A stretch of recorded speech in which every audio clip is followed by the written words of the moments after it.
Hello everyone, my name is Buster Coyote from Pixabay, and welcome to Indie Access. Every episode we'll be taking a look at some of the most recently released indie games, as well as some still in development.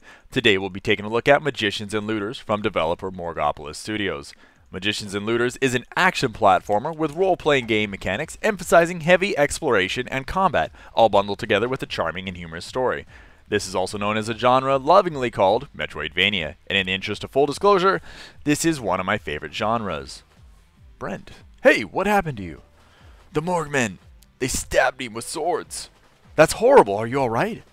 Then they tied me up and hung me by my toes. Wow, really? Then they beat me up with a baseball bat until candy came out of me. Wait, candy?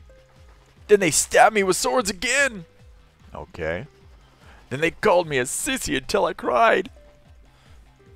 Internal bleeding. That's bad, right? Game saved! Okay, you okay, buddy? No? Okay, I don't think slashing at him is helping. Nonetheless, goodbye, Filson. But hello, Brent. Brent, you have a sword and a shield. And you have awesome tight controls. I love it. And these tight controls are being played on a video game controller. Something that, well, is really freaking awesome. Didn't have to do any extra setup. It just automatically saw that I had a controller and is able to register it. This game will be released in 2013, hopefully, for Xbox Live Arcade. I say hopefully because the developers stated that, well, maybe they want to decide to implement eyeball explosion physics or something like that. So for those of you that like this genre just like I do, you have definitely something to look forward to in early 2013. Now once again, I'm already gushing over a game that I've only played 2 or 3 minutes in under the video. I have played a lot more before this. But this is something that I really enjoy. It has a very good carrot on a stick mentality. There's always going to be that next idea, that next something to get. So combine that with tight controls, which you can remap. So I actually remapped it so one of my shoulder buttons is block, which will block all damage incoming depending on where it is. And my X is my different attacks. As I do up and X, I can do an up attack. I can do my front attack or do attack and then back. And with some characters, I'll do a back attack. Jump with A, and just run after just pushing in a direction for a little while. Really cool stuff. You have your health in the top left, and your money in the top right. Really nice, easy mechanics that are easy to understand, and wow, that guy got messed up. And even more fun to use in actual action. Whee! Now, I mentioned earlier there are RPG mechanics to a genre like this. And you'll find them as the different loot and items. You can get different items that will have different bonuses. So like a new weapon would give you probably more damage, maybe even elemental attacks. Whereas Brent Shield, one of the 3 characters that I'll introduce in just a second, is actually going to give us more loot. We can also equip later items. The nice thing about this is it'll actually start eventually telling you where stuff is. So for those of you that are completionists, you'll actually not have to run around forever looking for it. We also have our different abilities.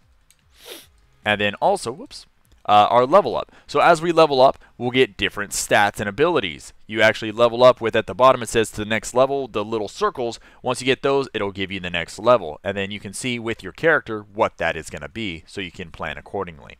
We also have a world map, which we'll later use, and you can quit out of the game, which I'm definitely not doing because I'm having a blast. So how about more story?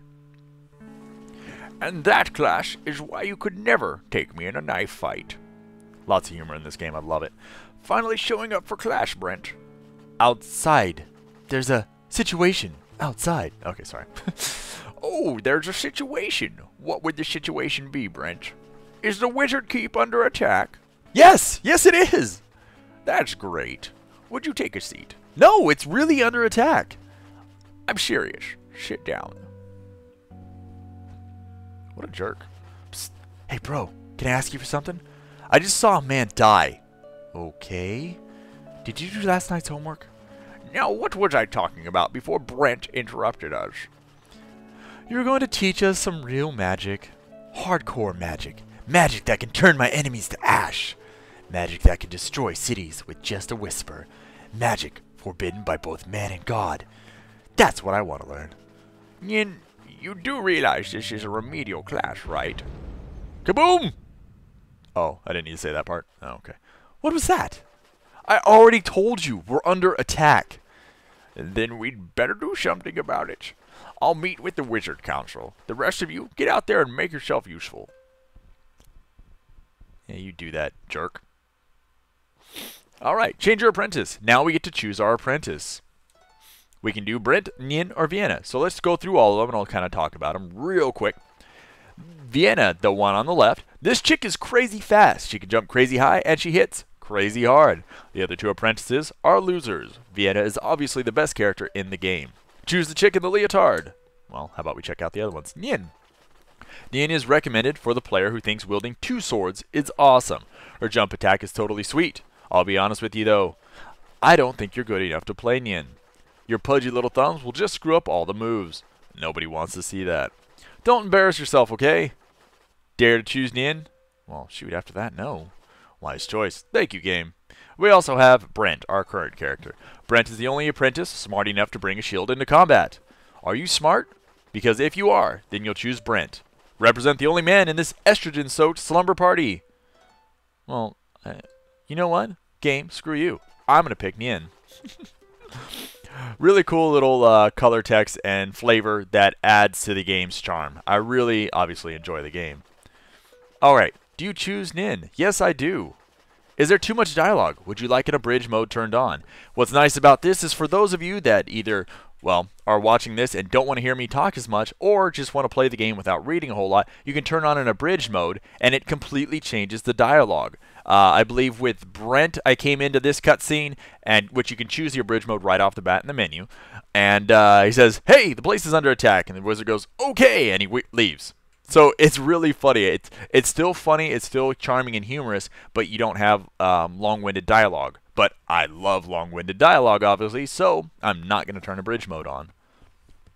Alright, so we have our new character. There you can see our backstab, and she has a dodge instead of our block. So obviously it will be a little bit harder, but that's perfectly fine with me. We have 2 iron swords, and as you can see, when we level up, we're going to get more damage if our life's full, and other abilities that will base itself on this type of character. Alright, so let's continue on. Game saved. Hurrah! The nice thing about this game, too, compared to other games in the genre, watch this. I walk right through the enemies without taking damage. A lot of games in this genre will actually give you a lot of damage, or as this developer, damage you for monsters nudging you. This game will not. It just, you have to dodge the attacks, which actually makes it a lot easier in a lot of ways, because you're not going to get hit like in a Castlevania game and then fly back 2 or 3 feet falling off a platform. Whee! So I really like that. But then to balance that out for those of you that are maybe a little hardcore or want to play harder games, in the top left underneath my health bar, there's a little, it looks like a piece of gold with an arrow up. So all characters, when I have full health, will gain more gold. And our gold is in the top right. So it does reward you for playing well. Also, there are secrets all over this game, as Metroid and Castlevania games usually have. We'll have some platforming as well. Nice thing is I can jump through those platforms floating from the bottom up, so I don't have to make, overly precise attacks. But you get a little bit of everything in this game. You get stuff for people that just want to go through and hack and slash. You get stuff for people that want maybe a little bit more of a challenge. All depending on the character you choose and then how you want to play it. Okay, now we don't have our loot buff anymore. Darn it. Stupid Morgman. Ruining all my fun. Oh, the backhanded slash. The animation's really good in the game too. As you can see, depending on what you do, it doesn't just automatically look right. You actually have a little bit of a stopping animation and the rolls as well. Really cool stuff. All hand-drawn. Meanwhile, at the Wizard Council. And good amount of cutscenes off the bat too, which I like. Fellow wizards, I bring terrible news. Let me guess. Scree, is that you? Hundreds of Morgmen are running around all over the keep, and an evil wizard is sitting at the head of the council. What are you doing here? You're supposed to be dead. I killed you myself. Apparently you overestimated your magic. Then perhaps this time I'll be more thorough. Is that so? Hey, adjuster guy, behind you. What? I'm using your voice. What the hell the heck? Goodbye, old pal. I like it. Now, once again, that story scene was different. I'd never even seen that one before because we're playing Nin now and not Brent, who I believe I used at the first time I played through. So really cool stuff. Adds that extra replayability, which I'm not usually big on because the story's actually interesting enough that I would want to go and see the different things. So let's continue on. So I've been gushing so far over the game. What would I say are some downsides? Really, out of the game, I really don't see a whole lot. As you can see, secrets are everywhere. I guess if you didn't see that, it would be difficult. So, okay, what do I want to do for secrets? Well, I can hit stuff, and I can jump. Since I can't jump, and, well, rolling doesn't seem to do much, how about I hit stuff? Oh, how about I just move through it? Okay, cool. So that's usually how you solve puzzles, is either you're jumping, you're attacking, or, well, I guess in certain cases, I guess you could roll, but I doubt that'll be as necessary. Boom. So that's what I like about the game, though. What do I dislike? I can't really think of a whole lot, to be honest. This is one of those games that I really enjoy. Everything about it is made for a gamer like me. I'd always like more cutscenes, I guess, but I feel that there's plenty in here. For maybe an individual that needs maybe a little bit more tutorialization, maybe this boss fight would be a little harder. But I mean, right off the bat, I understand, okay, there's floating platforms, so I need to get up. These guys are the regular enemies, and if I attack, well, first of all, you need to dodge stuff.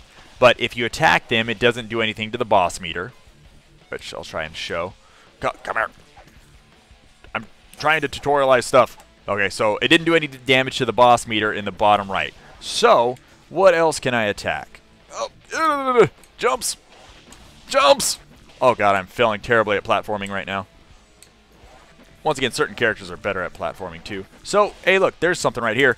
Why don't we attack this? Oh, and we dropped the boss quite a bit by being able to get 2 swipes in before he dropped all the pedestals. Whee! Brent makes this fight a lot easier because he can just block everything. And if I would just pay attention, I would probably be fine too. You can also destroy these things. Let's not die. Fine, make me actually play the game. Jeez. I love the sound in the game too. I mean, I guess you could always say the graphics could be better, but I don't know. I like it. I think the hand-drawn 2D sprites are always something that does well. And as you can see, we picked up a piece of pizza that was right here. Pizza. And refilled some of our health. So once again, going with the cool aesthetic that doesn't take itself really that seriously. Oh! Ah, and you 3 must be Versimo's apprentices. Am I right? Not really. We're students, not apprentices. Hold on, I'm confused. Who are these guys? Apprentices learn their trade on the job from a professional in that trade, while students learn their trade from a professional teacher. There's a big difference. I think I know what an apprentice is. Hey! Where's Master Versimos? Right now, rotting in the dungeon of Castle Looter. He said Looter. Later, I think a degrepping chamber would be appropriate, so he can be thoroughly degrepped. I don't know what that means. That's cool! What's a degrepping? I'm going to make the 3 of you an offer. I insist that you say yes. What's the offer? Nothing would please me more than for Versimo's apprentices to become my own. I want you to become my disciples. Unlock your true power under my tutelage. I'll teach you a bunch of high-level attack spells.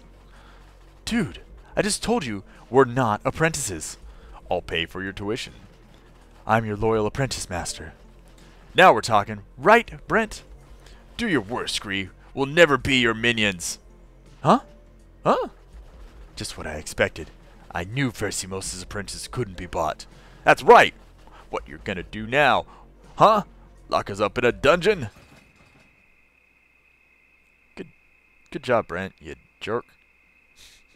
Once again, well, I played an abridged version to see what that would be, and it's pretty much, hey, I'm a bad guy. Okay, we're putting you in a dungeon. So I was like, all right, cool. Do your worst, Scree. We'll never be your minions. Okay, okay, I'll admit that might have not been my best idea ever. But come on, wasn't that a really epic and cool thing to say? Crickets. You're an idiot. Come on, guys. What are we even worried about? We're wizards, right? We've still got our magic. We've still got our weapons. They didn't even bother putting us in a spell-warded cell. They didn't put us in a spell-warded cell because we're not wizards. Do you see any of us telewarping out of here, Brent?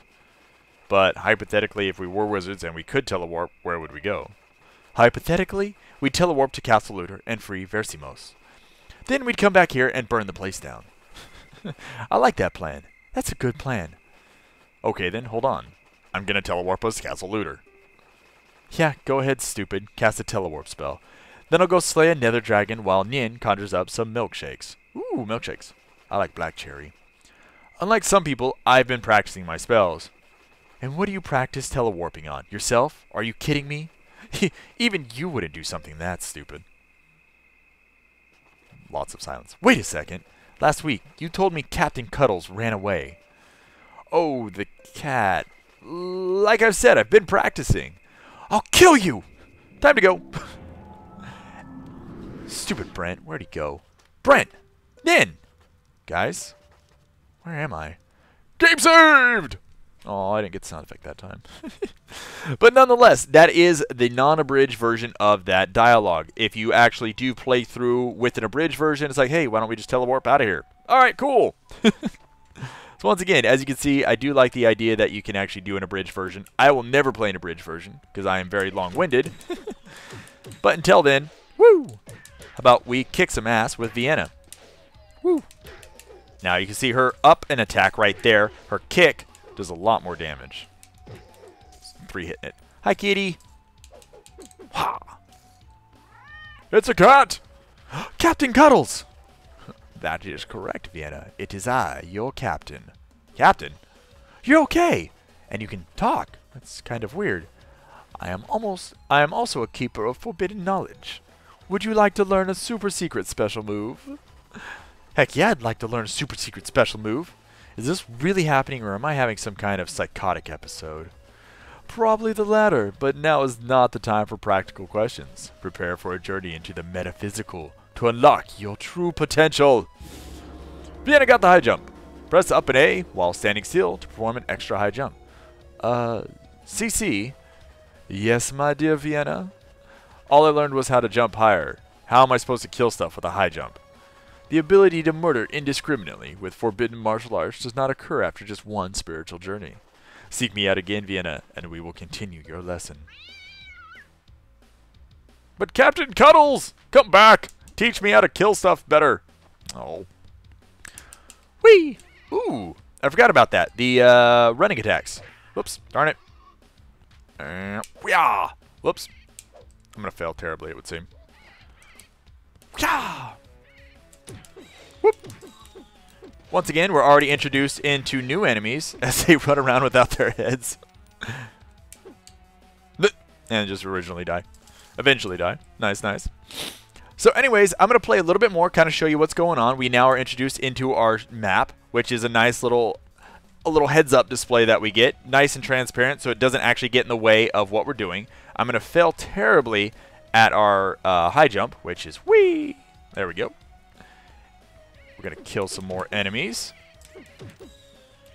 Woo! Loctite. Now with our high jump, we're able to get there. Secrets everywhere, remember? So now we're going to be introduced into some of our first loot in the game. Which we'll do, of course, by bashing it open. And here is one of our first XP orbs, as I like to call them, or lenses, that'll add us that much, or get us that much closer to leveling up. When we level up with Vienna, we're going to get more attack damage. Well, pretty darn useful, right? A little history on the game, though. The game was originally designed in 2002 by only 3 individuals enrolled in the University of Advanced Technology. Their only goal back in that day was just to get into the Independence Games Festival. And eventually, after, well, breaking up, getting real jobs, and going on with the usual stuff, is there anywhere else you can search? Well, probably game, but I'm trying to give history right now. Come on. Eventually, they ended up coming back together in 2011, and they're going to look for a Xbox Live indie release in 2013. Once again, as long as they don't implement those eyeball explosion physics, which I actually kind of want to see what those are. Every time we run in front of these, we're going to get a game save as well. Once again, adding to the ease for the gamer. All right, so let's go on. I want to show you a few more things. We also do have our little jump attack.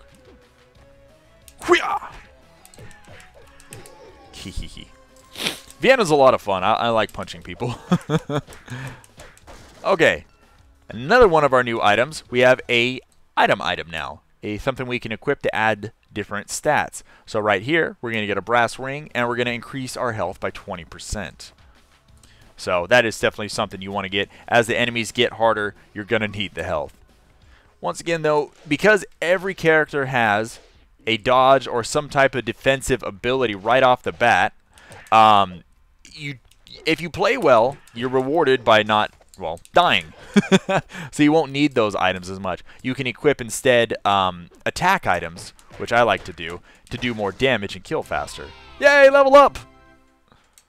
Yay, our attack damage is now up by 35%, and we received some balloons because, well, balloons are awesome. Oh, how about we go over here? Once again, you're going to need Vienna for this high jump to get through certain areas in exploration. Once again, the Metroidvania game idea is going to come in handy here when you have different characters and different items needed to get to different parts. You can't, not everything is kind of unlocked right off the bat, but you're not going to be able to reach everything. So let's save our game. Once again, always checking for secrets. Whoop. Secrets! There's probably a secret over to the left now. I started getting really paranoid thinking, I was like, I need to look for secrets everywhere. Ugh.